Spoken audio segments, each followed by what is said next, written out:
नमस्कार।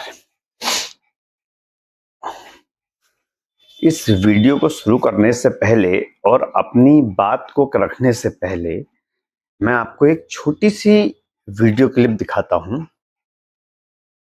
आप इस वीडियो में बने रहिए मेरे साथ, तब तक क्लिप एंजॉय कीजिए।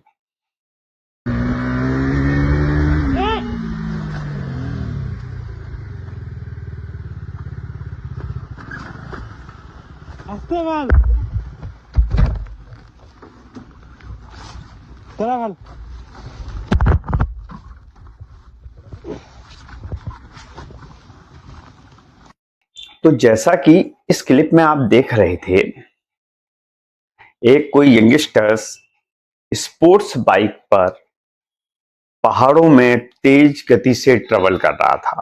तो मैं इस गति को बहुत ज्यादा तेज नहीं मानता। ये कम से कम 45 से 50 के बीच में रहा होगा या 60 के आसपास, लेकिन पहाड़ों में ये बहुत तेज है और इसका बैलेंस बिगड़ा। ये बाल बाल खाई में गिरता हुआ बचा। इसकी जान जाने के बीच में और जीवन के बीच में कुछ सेकेंडों का अंतर था और ये बहुत लक्की था, मैं इस बात को कह सकता हूं। लेकिन सब लोग ऐसे लक्की नहीं होते।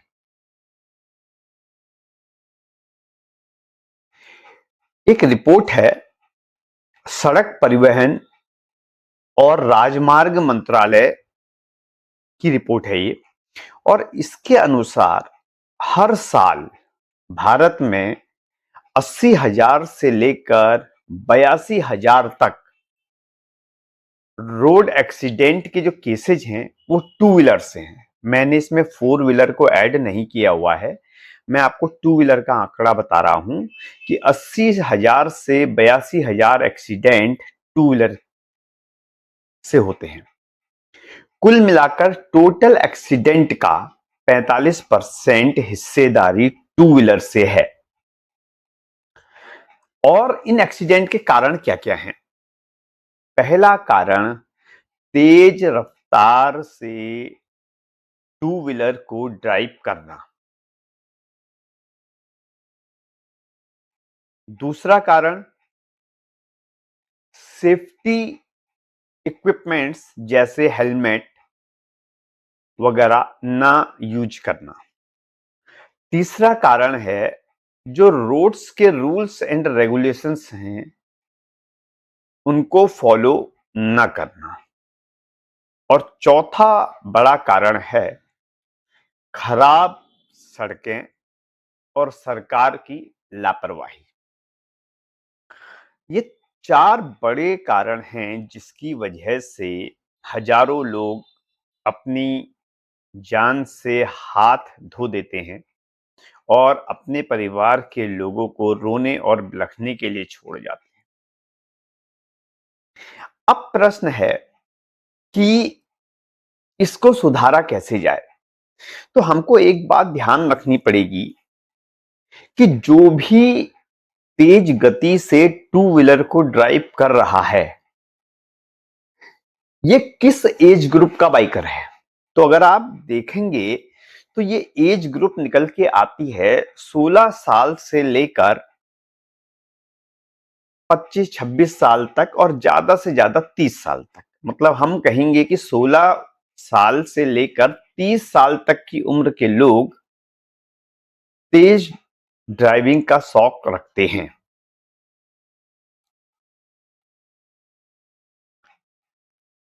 अब हम कहते हैं कि हमें इन्हें जागरूक करना चाहिए कि भाई एक्सीडेंट से बचने के लिए स्लो ड्राइव करें,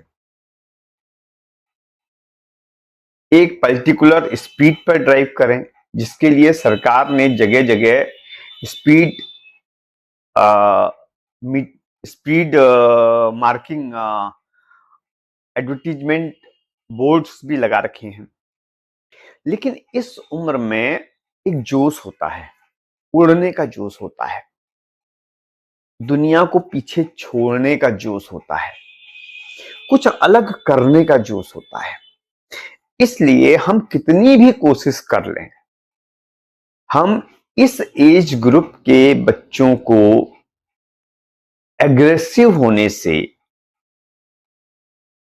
अलग सोचने से नहीं रोक सकते। तो फिर क्या किया जाए? करना ये चाहिए कि हम बाइक की स्पीड को ही कंट्रोल कर दें। सीधी बात है, ये सरकार को करना चाहिए और इस बारे में सोचना चाहिए कि जितने भी बाइक मैन्युफैक्चरर हैं,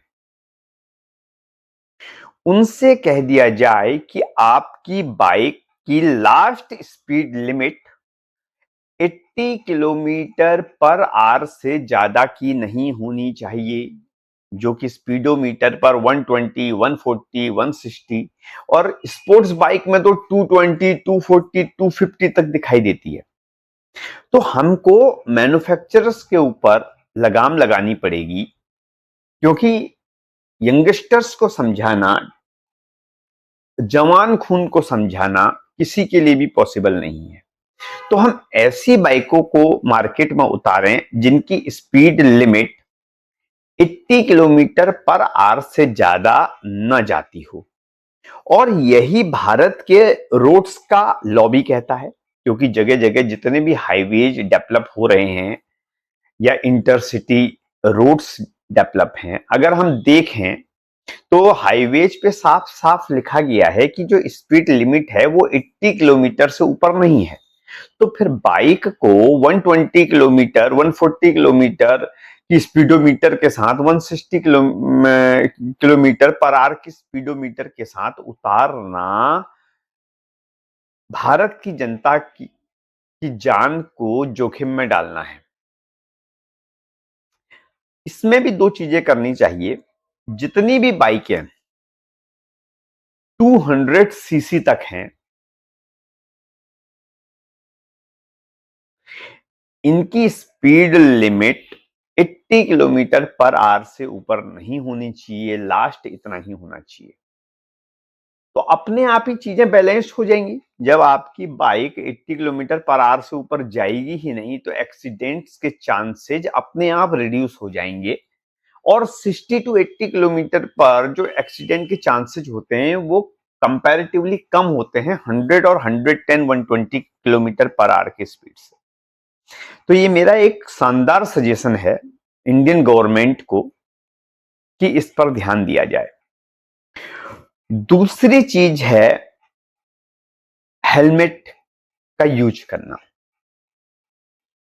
हेलमेट यूज करना कंपलसरी होना चाहिए, और इसके लिए जो चालान सिस्टम है वो बहुत गलत है। हैवी चालान्स आप लगाते हैं तो इसका जो असर पड़ता है वो उस परिवार की इकोनॉमिकल कंडीशंस पे भी पड़ता है। ज्यादा से ज्यादा आप 200 रुपए से ऊपर हेलमेट का चालान मत रखिए, चाहे एक दिन में 4 बार हेलमेट का चालान काट दीजिए। तो इससे क्या होगा कि जब एक दिन में 2 या 4 बार हेलमेट का चालान कटेगा और उसका पैसा आप एट द स्पॉट लीजिए, उसे कोर्ट पर डिले मत कीजिए, तो ऑटोमेटिकली आदमी इस बारे में सोचेगा और हेलमेट का यूज करेगा। अननेसेसरी हैवी चालान रखने से आदमी की इकोनॉमिकल कंडीशंस पे फर्क पड़ता है, क्योंकि हमारे भारत के सिस्टम में इकोनॉमी उतनी अच्छी नहीं है। एक तो गाड़ी के चक्कर में आदमी लोन में दबा हुआ होता है, उसकी किस्तें दे रहा होता है, फोन के साथ वो लोन में दबा होता है, टीवी फ्रिज हर चीज का उस पर लोन चल रहा होता है। और ऐसी कंडीशन में भारी भरकम चालान आर्थिक स्थिति को खराब करते हैं। और इस चालान से बचने के लिए कई बार बाइकर्स जो है आड़ी तिरछी गाड़ी चलाकर वहां से भागने की कोशिश करते हैं। अगर उन्हें पता होगा कि हेलमेट का चालान 200 रुपए का है, तो वो भागने की कोशिश नहीं करेंगे या कम करेंगे, और ऐसे में एक्सीडेंट्स के जो चांसेस हैं वो रिड्यूस हो जाएंगे। यातायात नियमों की अनदेखी को मैं बहुत ज्यादा भारत जैसे देश में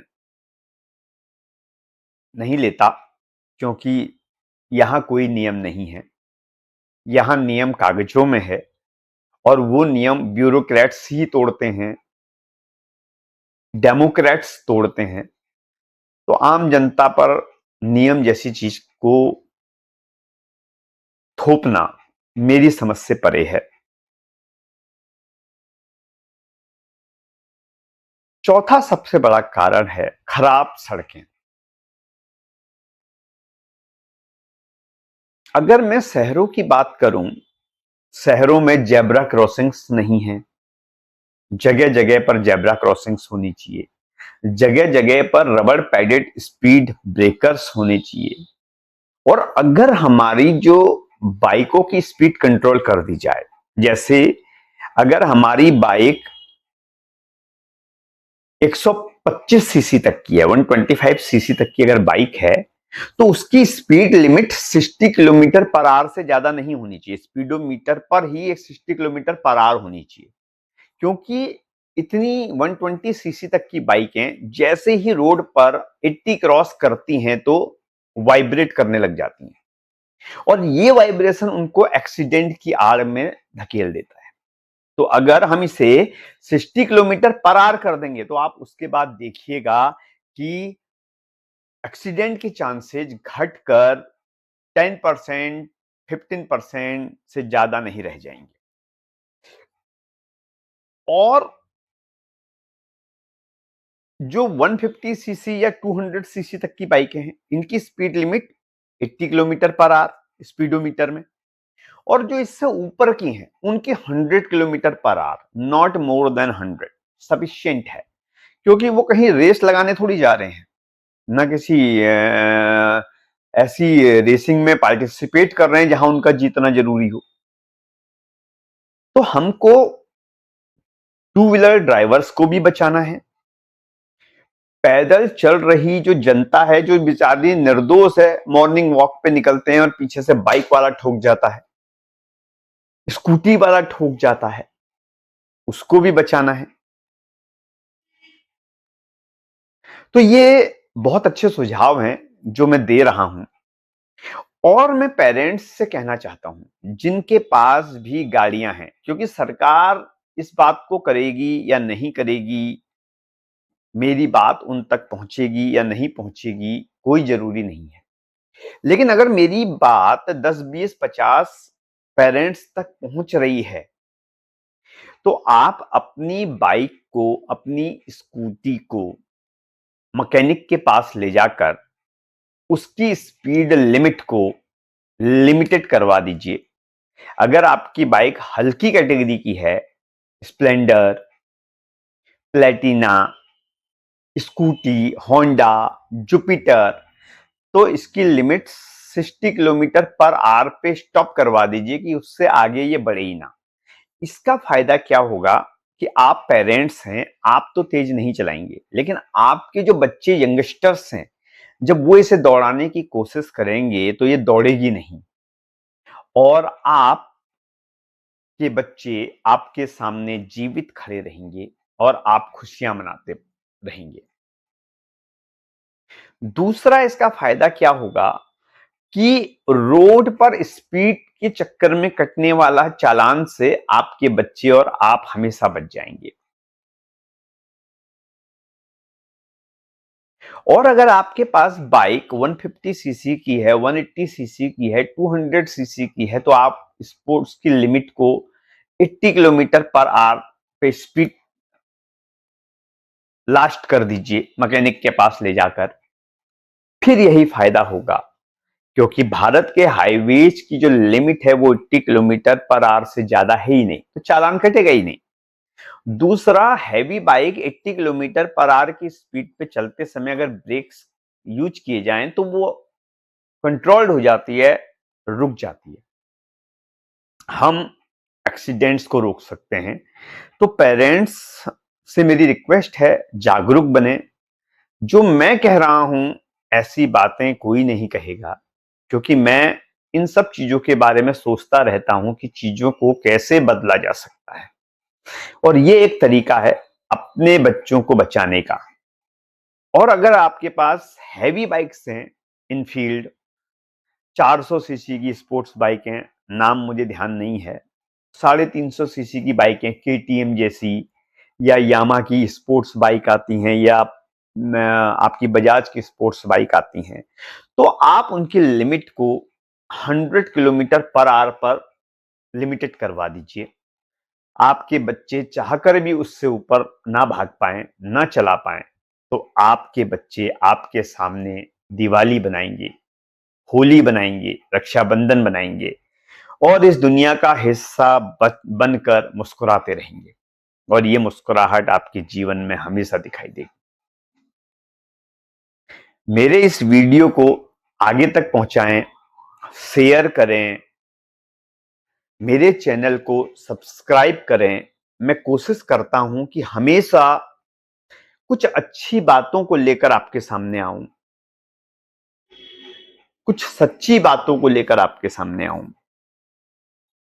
मेरी कोशिश हमेशा समाज का भला करने की है, मेरी कोशिश हमेशा देश को आगे बढ़ाने की है।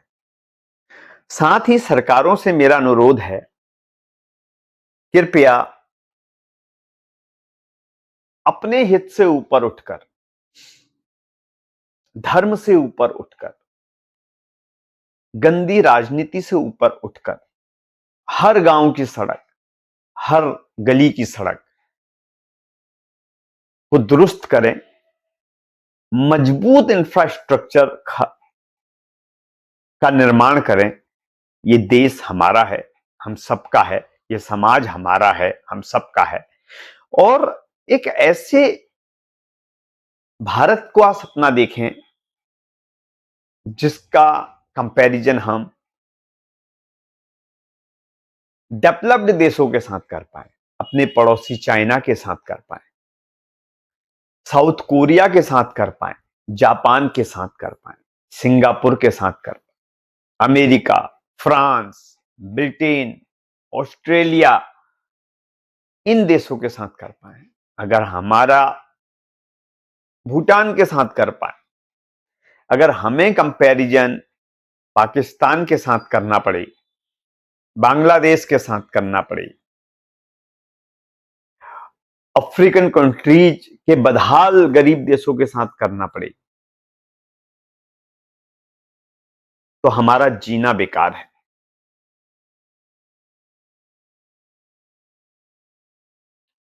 आज के लिए इतना ही।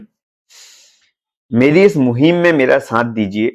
मेरे YouTube चैनल हेम बुदलाकोटी के नाम से आपके पास अवेलेबल है, और मेरी प्रोफाइल फोटो भी वहां पर दिखाई देती है।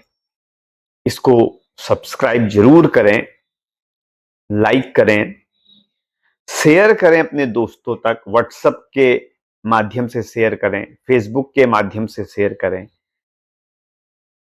इस मुहिम में साथ जुड़िए। एक नए राष्ट्र का निर्माण करने में हमारा भी एक योगदान है, उस योगदान को हमें करना पड़ेगा। बहुत बहुत धन्यवाद। आज के लिए इतना ही। नमस्कार।